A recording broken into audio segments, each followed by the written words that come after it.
Estou sóbrio há vários anos. Não encosto em bebida desde outubro de 2020. As pessoas vivem me perguntando o que me levou a finalmente parar depois de 15 anos, e eu costumo dizer apenas que tive um despertar da consciência. Isso é verdade, mas quase nunca explico que tipo de despertar foi esse. Em uma quinta-feira, comecei a beber por volta das 16 horas e prometi a mim mesmo que pararia às 19. Depois, passei para as 20 e logo em seguida, para as 21 horas. Você sabe como isso acontece. Ou melhor, espero que não saiba. Quando fui andando com dificuldade até minha caminhonete, por volta das 23 horas, a parte consciente do meu cérebro, ou o pouco que ainda funcionava, sabia que eu não podia dirigir. Mas a parte embriagada falou: "Ah, são somente 20 minutos de estrada, e você dirige melhor depois de beber." Era mentira. Ninguém dirige melhor bêbado. Mesmo assim, pensei que estava no interior, tarde da noite, em uma estrada quase sem movimento. O que poderia dar errado? Pensei. Lembro que quase não conseguia segurar as chaves, mas consegui ligar o motor. Também me lembro de olhar para as faixas amarelas da pista e achá-las estranhas, como se estivessem se mexendo. Depois disso, tudo ficou escuro. Tenho quase certeza disso porque depois daquele momento não consigo me lembrar de absolutamente nada. A lembrança seguinte é de perceber que o mundo inteiro parecia fora do lugar. Tudo estava virado de cabeça para baixo, e eu também ouvia o barulho constante de alguma coisa pingando. Minha cabeça doía, como se tivesse levado uma pancada muito forte. Demorei cerca de 10 segundos para entender que estava suspenso pelo cinto de segurança e que havia me machucado. O para-brisa estava cheio de rachaduras, parecendo uma teia de aranha, mas não tinha se quebrado por completo. Olhando através dele, enxerguei terra e mato no lugar onde deveria estar o céu. Minha caminhonete tinha saído da pista perto do viaduto do rio e descido o barranco capotando. Eu realmente tivera muita sorte de continuar vivo. Por algum motivo, os faróis ainda estavam ligados. Tentei chamar por socorro, mas da minha boca saíram apenas sons difíceis de entender. Minha garganta estava muito seca e dolorida, e qualquer tentativa de falar fazia a dor na cabeça ficar ainda pior. Aquilo continuou durante uns 20 minutos, até que notei alguma coisa se mexendo do lado de fora da janela. Graças a Deus alguém me achou, pensei. Alguém provavelmente tinha visto o acidente e descido até lá para prestar ajuda. Tentei virar a cabeça para olhar melhor, mas o movimento causou uma forte dor em meu pescoço. Mesmo assim, consegui me mover o bastante para enxergar um rosto. Ele estava colado ao vidro, olhando diretamente para mim. Era branco como a neve e não tinha nenhum pelo. Suas feições pareciam humanas. O nariz e a boca ficavam nos lugares corretos, porém havia alguma coisa neles que causava uma estranha sensação de desconforto. A boca era apenas um risco sem lábios, e, meu Deus, os olhos eram inteiramente negros, sem nenhuma parte branca. Mas o que de verdade me deixou apavorado foram os chifres. Eles não eram grandes como os chifres de um bode, mas tinham aproximadamente 20 centímetros de cada lado e possuíam 3 ou 4 pontas, como se tivessem surgido de dentro do crânio. Foi nesse momento que gritei. Não era um chamado por ajuda, mas um grito causado pelo mais puro medo. A criatura não demonstrou nenhuma reação. Apenas permaneceu me observando com aqueles olhos que lembravam poços cheios de óleo. Depois, com um movimento quase elegante, afastou-se do vidro e sumiu da minha visão. Comecei a lutar contra o cinto de segurança na tentativa de me libertar, porém continuava preso. O sistema tinha travado durante o acidente e eu permanecia suspenso de cabeça para baixo, com o corpo bastante dolorido. Por mais que tentasse, não encontrava a posição correta para soltar a trava. Foi então que comecei a escutar alguma coisa andando atrás da caminhonete. Pela janela de trás conseguia enxergar o que pareciam ser pernas. Porém, elas se curvavam de um jeito estranho, como se tivessem articulações de mais ou de menos. O veículo balançou levemente e ouvi a estrutura de metal reclamar. Alguma coisa tinha subido na parte de baixo da caminhonete. "Vá embora!" gritei. "Deixe-me sozinho!" O metal voltou a ranger. Pouco depois, comecei a escutar um barulho de arranhões, como se unhas estivessem raspando a lataria. O som seguia lentamente pela lateral do motorista. Gritei até minha voz acabar, imaginando que aquele rosto apareceria outra vez na janela a qualquer instante. Aproximadamente 5 minutos se passaram. Depois, os ruídos de arranhões cessaram. O peso em cima da caminhonete também sumiu. Segurei a respiração e permaneci atento. Mas tudo o que conseguia escutar era um barulho de gotas caindo e os pequenos estalos do metal enquanto esfriava. De repente, notei alguma coisa se mexendo à minha esquerda. Não estava na janela, mas embaixo dela, ou acima, por causa da posição em que eu me encontrava. Uma mão passou pela abertura que surgiu quando a porta ficou torta durante o acidente. Era magra, tinha as articulações muito destacadas e unhas amareladas que lembravam ossos.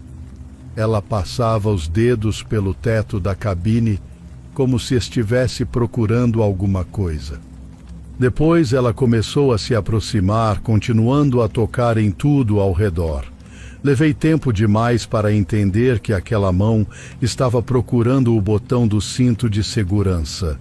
Um dos dedos passou lentamente sobre o botão de um jeito quase cuidadoso. Lembro com clareza do pensamento que tive naquele instante. Se ela apertar esse botão, vai me puxar para fora daqui e eu não vou sobreviver. A mão começou a fazer mais força sobre o botão. Então, de repente, deixei de perceber tudo ao meu redor.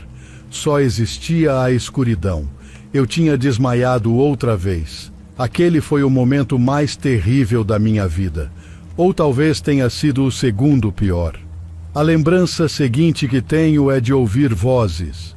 Eram vozes humanas de verdade, enquanto luzes de lanternas atravessavam o interior da cabine. Alguém perguntava: "Senhor, está conseguindo me ouvir?" Quando virei o rosto, enxerguei os bombeiros. Pelo que descobri depois, o motorista de um caminhão que passava pela estrada viu meus faróis acesos no meio da vegetação e chamou a equipe de resgate. Os bombeiros utilizaram uma ferramenta especial para forçar a abertura da porta. Era justamente a porta por onde aquela mão tinha entrado. Eles disseram que tive muita sorte por continuar vivo, porque a caminhonete capotou 3 vezes antes de parar virada de cabeça para baixo. Eu poderia ter sofrido ferimentos ainda mais graves, principalmente porque, de acordo com eles, eu não estava usando o cinto de segurança. Pois é, quando fui encontrado, o cinto estava destravado e a gravidade tinha feito o restante. Mas existe um problema nessa explicação. Eu me lembro claramente de estar preso pelo cinto. Lembro perfeitamente de colocá-lo quando deixei o bar. É claro que a polícia me deu uma grande bronca. Perdi minha carteira de habilitação, tive que pagar uma multa muito alta e escutei de várias pessoas que, se continuasse daquele jeito, acabaria tirando a vida de alguém. Mas nunca mais voltei a beber. Não depois de tudo o que aconteceu. Não depois de quase perder a vida, talvez por 2 vezes. Tenho certeza de que vi alguma coisa que simplesmente não deveria existir. Algo que quase conseguiu me puxar para fora daquela caminhonete antes que o socorro chegasse.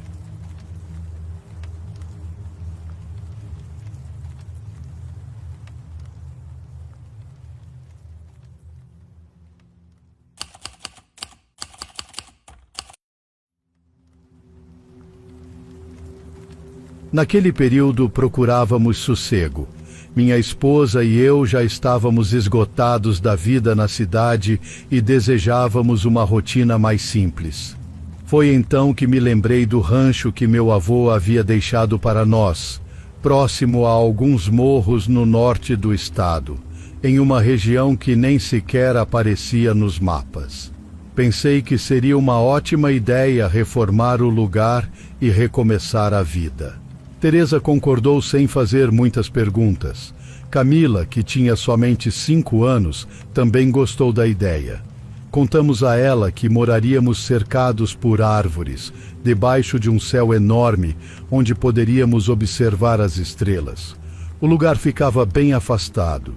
O ponto mais próximo era um pequeno vilarejo, localizado a meia hora de carro, isso quando não chovia. Nos dias de chuva, a estrada de terra virava um verdadeiro lamaçal, e atravessá-la era um Deus nos acuda. Mesmo assim, a paisagem era maravilhosa. Havia uma velha casa de madeira com telhado alto, portas barulhentas e janelas com os caixilhos desalinhados. Tudo dava a impressão de ter ficado congelado no tempo. Para mim, aquele lugar era perfeito. No início, conseguimos nos acostumar bem, e Camila parecia contente. Ela passava o dia correndo atrás de um cachorro vira-lata, que ganhamos logo depois de nossa chegada. Teresa continuava cozinhando como fazia antes, porém agora usava o fogão a lenha e passava as tardes fazendo tricô. Eu tomava conta das cercas, do poço e de alguns reparos na casa. O ar era puro, e durante as noites havia um silêncio que chegava a ser um pouco assustador. Como geralmente acontece em locais tão isolados, aquele mesmo silêncio começou, pouco a pouco, a nos deixar desconfortáveis. O primeiro aviso veio de Camila.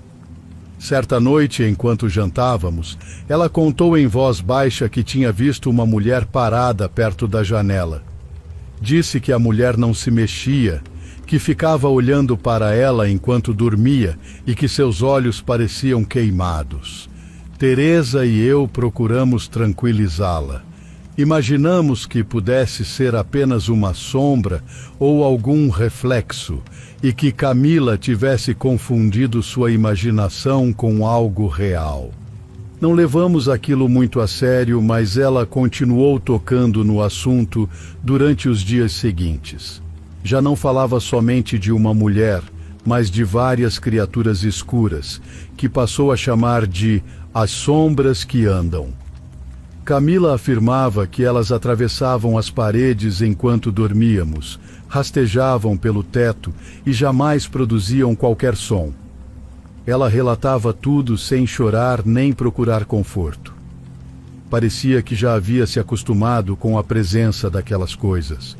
Nossa preocupação aumentou de verdade quando, certa manhã, Teresa me chamou muito assustada. Ela havia encontrado Camila dormindo com marcas incomuns no braço. Parecia que alguém a tinha segurado com bastante força. Ela não conseguia se lembrar de nada. Apenas contava que havia sonhado com uma das sombras prendendo seu braço para impedir que se movimentasse. Tentei explicar que talvez tivesse se machucado na cama ou passado a noite deitada sobre o próprio braço.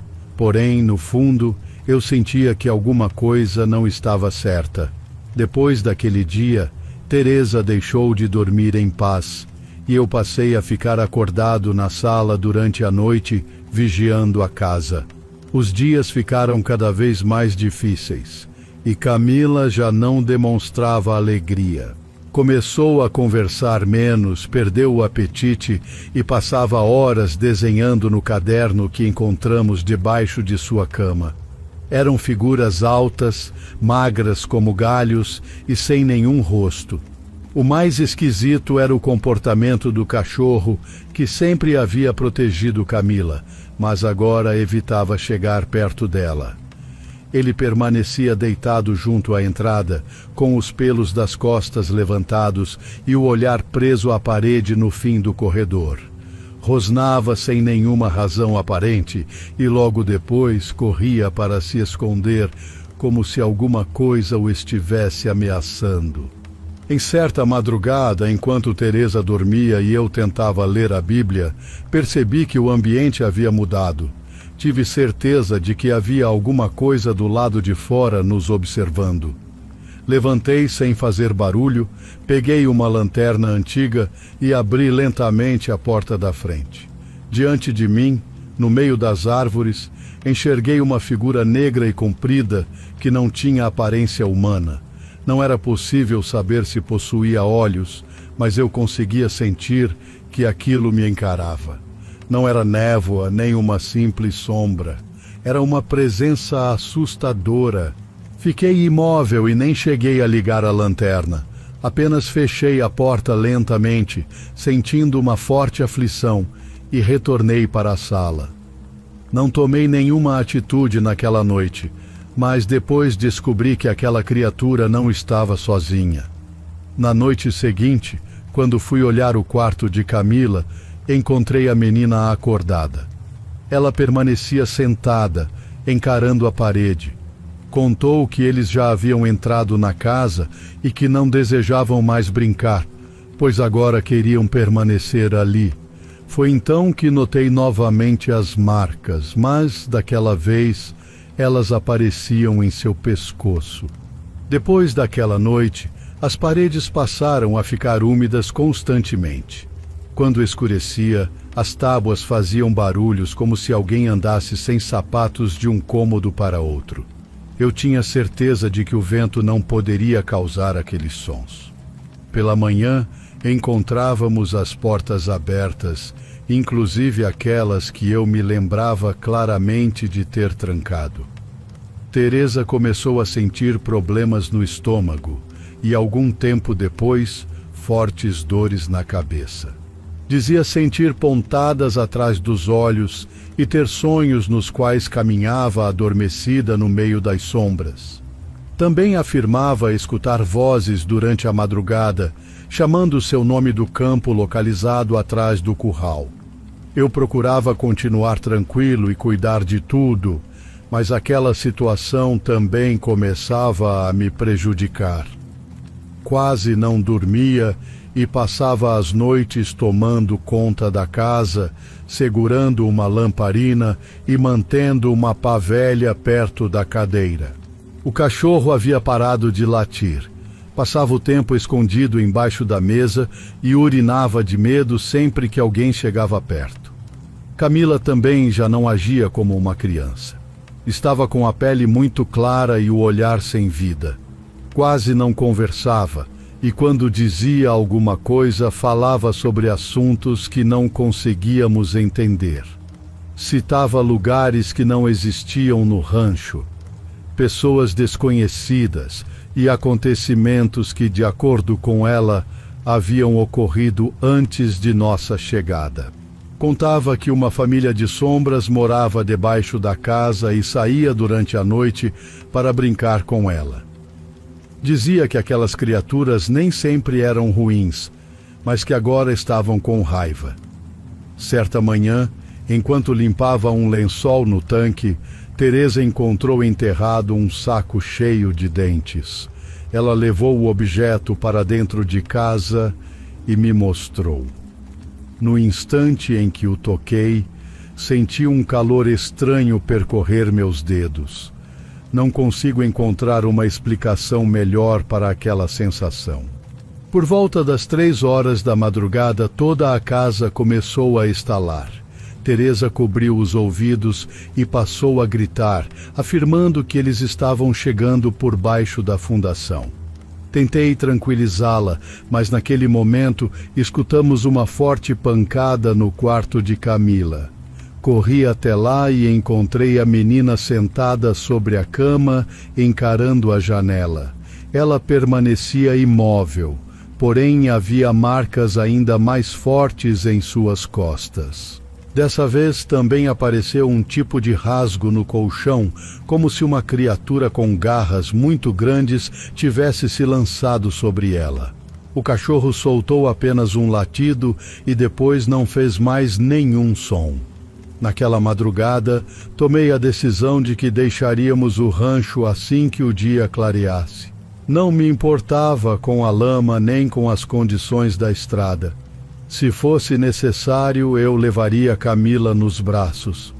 Porém, quando o sol nasceu, o carro não funcionou, pois a bateria estava completamente descarregada. Retornamos para casa e, algum tempo depois, Camila demonstrava uma tranquilidade estranha. Perguntei se ela sentia medo, e a menina respondeu com a voz mais serena que eu havia escutado nas últimas semanas. Disse que já não precisava temer coisa alguma, porque eles haviam contado que em breve ela ficaria ao lado deles para sempre. Naquela noite, uma chuva muito forte caiu sobre o rancho. A lamparina a gás apagava repetidamente, e Teresa e eu permanecemos acordados. Quando fui ao quarto para verificar como Camila estava, percebi que ela havia desaparecido da cama. Vasculhamos a casa inteira, o curral e o terreno coberto de lama. Chamamos pelo nome dela tantas vezes que quase ficamos sem voz. Quando finalmente conseguimos encontrá-la, Camila estava parada debaixo de uma árvore nos fundos da propriedade, inteiramente molhada pela chuva. Seu olhar parecia distante e seu corpo estava sujo de barro. Depois daquela noite não havia mais espaço para dúvidas. Aquela casa não nos aceitava, ou talvez jamais tivesse pertencido à nossa família. Parecia que uma coisa, ou várias delas, apenas aguardava o momento em que deixássemos de prestar atenção para levar Camila. Embora eu ainda tivesse dificuldade para acreditar em acontecimentos sobrenaturais, já era quase impossível não considerar essa possibilidade. Reuni tudo o que consegui no meio da escuridão. Teresa não tentou discutir, pois quase não tinha forças para continuar em pé. Suas mãos estavam tremendo e seus olhos permaneciam cheios de lágrimas. Ela não falou absolutamente nada e seguia atrás de nós como se estivesse sonâmbula, ainda com as roupas molhadas coladas ao corpo. Carreguei Camila durante uma boa parte do percurso, até que ela adormeceu em meus braços. Deixamos o rancho a pé antes de o dia nascer. Não aguardei a chuva passar, nem o tempo melhorar. A lama chegava aos nossos joelhos, enquanto o vento soprava diretamente contra nós. De vez em quando, Teresa se virava para observar a casa, como se esperasse que alguma pessoa aparecesse saindo de lá, mas ninguém surgiu. O contorno do rancho desapareceu lentamente entre a neblina e a vegetação, até restar somente a imagem do morro. Continuamos andando sem saber exatamente para onde ir, até que, por sorte, o motorista de um caminhão antigo parou para nos ajudar. Ele contou que nos enxergou de longe e pensou que tivéssemos sofrido algum acidente. Não contamos o que havia ocorrido, nem naquele instante, nem mais tarde. Apenas pedimos que nos deixasse na cidade. Quando chegamos lá, conseguimos falar com um primo de Teresa que vivia a algumas horas de distância. O carro que ele usou para nos buscar pertencia a um vizinho. Ninguém falou nada durante o caminho. A casa do primo de Teresa ficava em um assentamento mais ao sul. Também era um lugar afastado, porém não tão isolado quanto o rancho. Pelo menos havia eletricidade, algumas casas próximas e sinal de celular. O primo nos instalou em um pequeno quarto de madeira nos fundos da propriedade, próximo ao galinheiro. Aquilo já bastava para nós. Durante o primeiro dia, Camila mal conversou e quase não se alimentou. Parecia muito cansada, como se estivesse sem dormir há várias semanas. Teresa permanecia o tempo inteiro perto da filha. Sempre que tinha oportunidade, observava os braços e as costas da menina em busca de novas marcas. Naquele dia não encontrou nada. Porém, durante a noite, enquanto tentávamos descansar, Camila saiu da cama e ficou imóvel junto à porta. Perguntei o que estava fazendo e ela respondeu que as sombras ainda nos acompanhavam e estavam do lado de fora esperando por ela. Na manhã seguinte, o primo de Teresa quis saber se alguma coisa havia acontecido. Contou que escutara ruídos incomuns no quintal durante a madrugada, parecidos com passos lentos e uma respiração forte. Pensou que fosse algum cachorro, mas o animal dele não havia latido em nenhum momento da noite, assim como o cachorro que trouxemos conosco. Preferi não responder. Eu não tinha energia para tentar explicar coisas que nem mesmo conseguia compreender. As noites seguintes continuaram da mesma maneira. Camila dormia mal e despertava afirmando que alguém chamava por ela perto da árvore do quintal. Certa noite, nós a encontramos sentada no chão ao lado da cama, conversando sozinha e encarando um ponto vazio. Teresa já não tentava contrariá-la. Apenas envolvia a filha nos braços enquanto segurava o choro. Com o passar do tempo, o primo de Teresa também começou a perceber acontecimentos incomuns. A esposa dele contou que, durante a madrugada, enxergou uma figura parada do lado de fora do banheiro. A princípio, imaginou que fosse um de nós, mas quando chegou mais perto não encontrou ninguém. Até mesmo as galinhas começaram a sofrer com aquilo.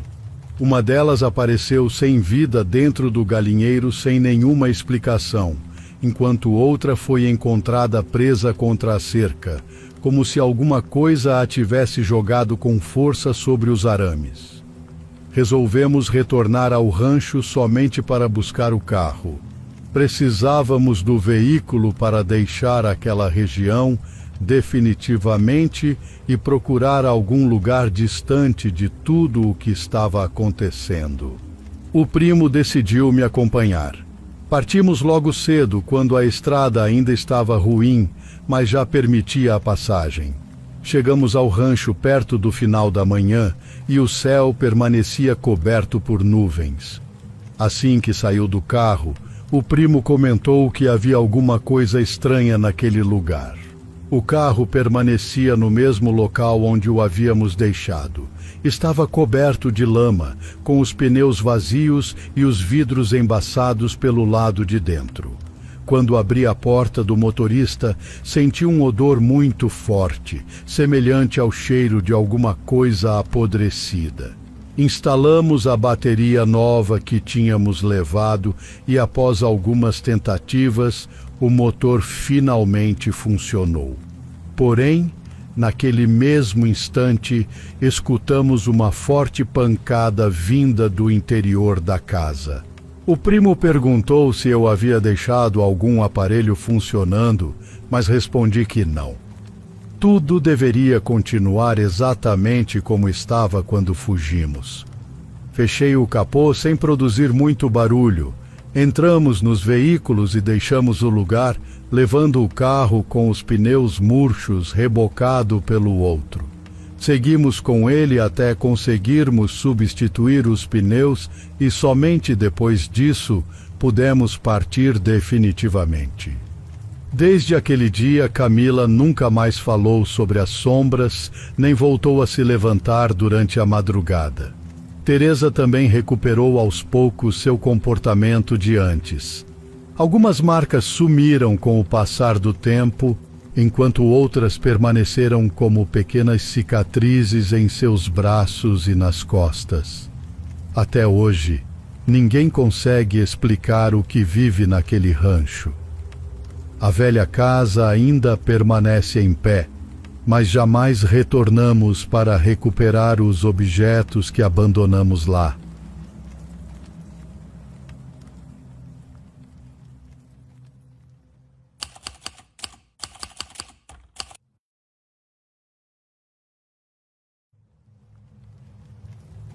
Isso aconteceu há alguns anos atrás, quando eu ainda vivia na casa dos meus pais. Nos últimos anos em que morei com eles, antes de começar a faculdade, meus pais compraram outra casa e nos mudamos para lá. Ela ficava distante da cidade e até mesmo da maior parte dos bairros mais afastados. A propriedade parecia completamente isolada no meio da vegetação e, pelo menos para mim, lembrava uma verdadeira mansão.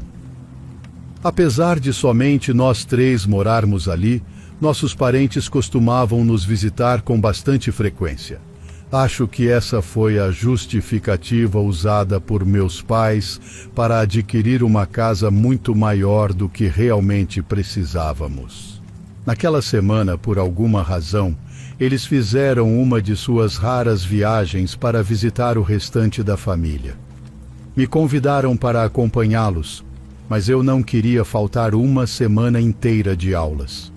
Depois teria que recuperar todas as matérias perdidas, por isso preferi ficar e tomar conta da casa durante a ausência deles. Logo depois da mudança, percebi uma coisa. Eu não gostava de permanecer sozinho naquela casa. O lugar era enorme, repleto de corredores compridos e cômodos desocupados, o que me deixava bastante desconfortável. Além disso, a construção tinha mais de 100 anos, e esse detalhe já tornava tudo um pouco assustador.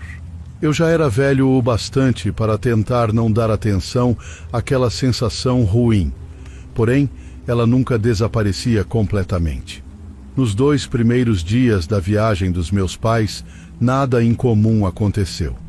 Fui à escola, encontrei alguns amigos e depois passei o restante do tempo descansando em casa. No 3º dia, mantive a mesma rotina. Assisti às aulas e, em seguida, saí para comer alguma coisa com meus amigos. Retornei para casa somente por volta das 6 ou 7 horas da noite. O céu já estava escuro e eu me sentia bastante cansado. Tudo o que desejava era me deitar e descansar pelo resto da noite. Entrei, deixei meu material escolar perto da entrada e subi as escadas em direção ao 2º andar. Assim que olhei para o extenso corredor do andar superior, notei algo fora do normal. A porta de um dos quartos destinados às visitas estava aberta. Naquele primeiro momento, não imaginei exatamente que houvesse algum problema, mas aquela antiga sensação de desconforto retornou imediatamente. Caminhei até o quarto de visitas e observei o interior. Lá dentro havia somente uma cama e alguns móveis espalhados, mas nada além disso. Fechei a porta, embora continuasse com uma sensação estranha por causa daquilo. O problema era que meu quarto ficava na última parte daquele corredor. Por isso eu passava diante de todas aquelas portas diversas vezes por dia e não entendia como poderia não ter percebido aquela porta aberta anteriormente. Eu sempre detestava encontrar portas abertas naquela casa enorme, pois era muito desconfortável passar diante de tantos cômodos escuros. Antes de tentar descansar, resolvi verificar rapidamente toda a casa. Não cheguei a entrar em cada quarto, Apenas olhei os principais lugares para confirmar se havia alguma coisa fora do normal. Como não encontrei nada, pensei que provavelmente não tivesse notado a porta aberta antes e procurei controlar o medo. Talvez ela tivesse se aberto sozinha enquanto eu estava fora, caso não tivesse sido fechada corretamente. Voltei para o meu quarto e liguei a televisão, esperando conseguir me distrair. Infelizmente, isso não adiantou muito. Eu não parava de pensar que estava completamente sozinho naquela casa enorme, sem nenhuma maneira de saber o que poderia estar acontecendo nos outros cômodos. Não havia certeza de que realmente existia alguma coisa acontecendo, porém era justamente não saber que me deixava assustado.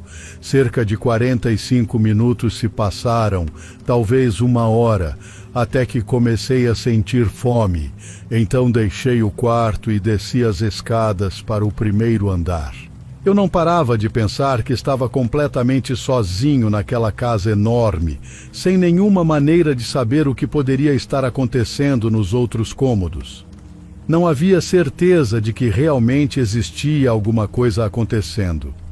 Porém, era justamente não saber que me deixava assustado. Cerca de 45 minutos se passaram, talvez 1 hora, até que comecei a sentir fome.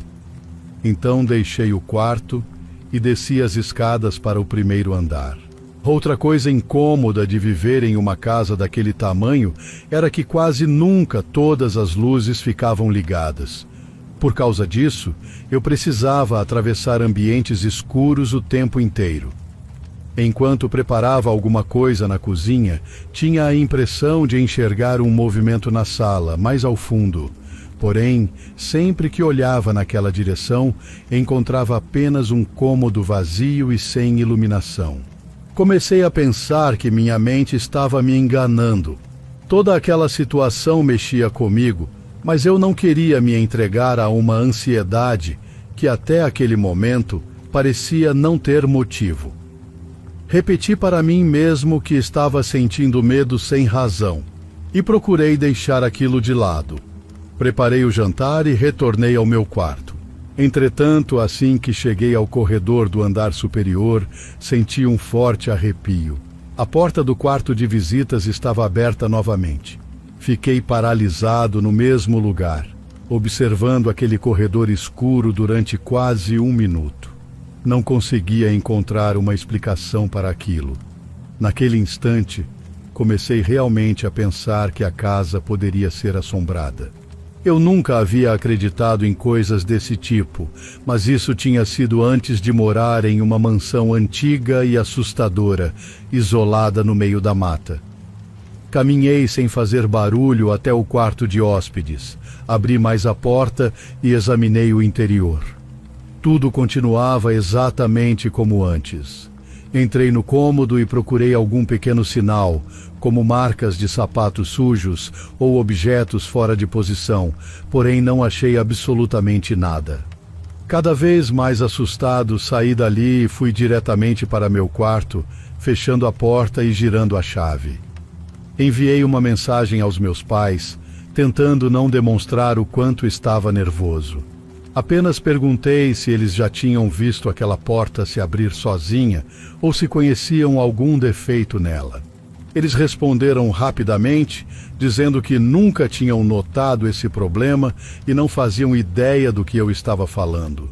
Respondi que não precisavam se preocupar e que provavelmente não era nada importante. No entanto, a verdade era que meu medo estava aumentando. Parecia que alguma parte de mim tinha certeza de que havia algo errado naquela casa. Eu estava sentado na cama com a televisão ligada e comia havia cerca de 10 minutos quando escutei um som que parecia claramente o de passos atravessando o corredor. Peguei o controle depressa e pausei a televisão bem a tempo de ouvir uma pancada forte do lado de fora da porta do meu quarto. Meu coração começou a bater muito rápido. Depois disso, houve uma longa pausa e a casa inteira permaneceu em silêncio.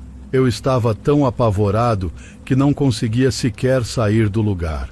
Então, quem estivesse do outro lado começou a bater devagar e suavemente na porta, como se tocasse a madeira apenas com as pontas dos dedos.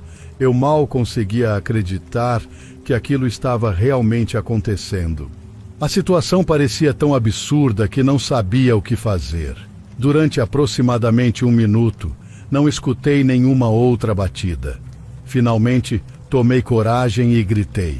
Eu já chamei a polícia. Era mentira, mas eu esperava que a ameaça obrigasse aquela pessoa a ir embora. Sabia que precisaria telefonar de verdade em algum momento, porém parecia inútil naquele instante, pois os policiais levariam pelo menos 30 minutos para chegar. A única resposta foram outras 3 batidas, mantendo o mesmo ritmo lento e tranquilo. Foi então que decidi ligar para a polícia. Falei com a atendente, informei meu endereço e expliquei parte da situação. Quando ela perguntou o que a pessoa estava fazendo naquele momento, comecei a dizer que alguém permanecia diante da porta do meu quarto. Antes que terminasse, escutei um forte ruído raspando a madeira, como se algum objeto afiado estivesse sendo arrastado sobre ela. Entrei em pânico e pedi que mandassem ajuda o mais depressa possível. A maçaneta começou a girar de um lado para o outro, mas, por sorte, eu havia trancado a porta com a chave. Aproximadamente 1 minuto depois, ouvi mais 3 batidas. Em seguida, tudo ficou silencioso novamente. A casa permaneceu completamente quieta durante os 30 minutos em que aguardei a chegada dos policiais. Quando eles finalmente apareceram, já não havia ninguém do lado de fora do quarto. O único vestígio deixado para trás era uma marca funda na porta, aparentemente feita com algum objeto cortante. Os policiais tentaram descobrir por onde o invasor poderia ter entrado, mas isso era quase impossível por causa da grande quantidade de portas e janelas existentes na propriedade. Além disso, muitas janelas tinham fechaduras antigas que não ofereciam muita segurança. No fim da investigação, nenhuma pista importante foi encontrada. Meus pais retornaram para casa o mais rápido que puderam. Embora nenhum outro incidente tenha ocorrido, eu jamais voltei a me sentir protegido naquele lugar. Os corredores sem iluminação e os cômodos vazios passaram a parecer ainda mais ameaçadores, enquanto a mata ao redor da propriedade me deixava completamente apavorado. Cerca de 1 semana depois do acontecimento, tive certeza de que enxerguei alguém parado entre as árvores, perto de uma das janelas. Contudo, como estava muito escuro, talvez fosse somente uma sombra. Felizmente, já não moro naquela casa e meus pais conseguiram vendê-la há poucos meses. Seja o que for que realmente aconteceu naquele lugar, provavelmente continuará sendo um mistério.